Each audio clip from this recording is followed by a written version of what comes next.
জাতিৰ হকে এতিয়া আমাৰ শৰীৰৰ সেই তেজ মাংসৰ অসমত আজি কোনো মূল্য নাই।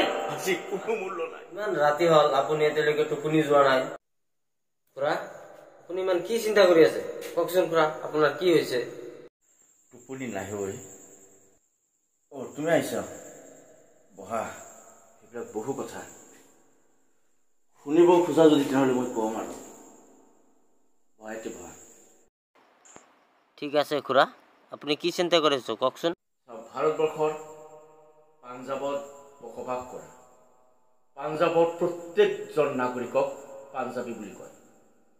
মাদ্ৰাছত বসবাস কৰা প্ৰত্যেকজন নাগৰিকক মাদ্ৰাজী বুলি কয়। বিহাৰত বাস কৰা প্ৰত্যেকজন নাগৰিকক বিহাৰী বুলি কয়। কিন্তু আমাৰ অসমত বাস কৰা প্ৰত্যেকজন নাগৰিকক অসমীয়া বুলি নকয়। তুমি ক'ব পাৰিবা আমাৰ অসমত অসমীয়া বুলি কাক কয়?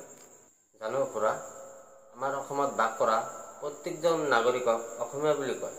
নহয়, আমাৰ অসমত অসমীয়া হ'ল অসমৰ কিছুমান ৰাজনৈতিক ব্যক্তি, কিছুমান ৰাজনৈতিক নেতাৰ মন যিসকল নাগৰিকে জয় কৰিব পাৰে, সেইসকল নাগৰিকক অসমত অসমীয়া বুলি কয়।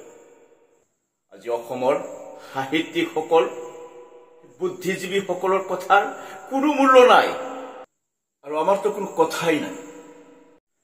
জাতিৰ হকে এতিয়া আমাৰ শৰীৰৰ সেই তেজ মাংসৰ অসমত আজি কোনো মূল্য নাই।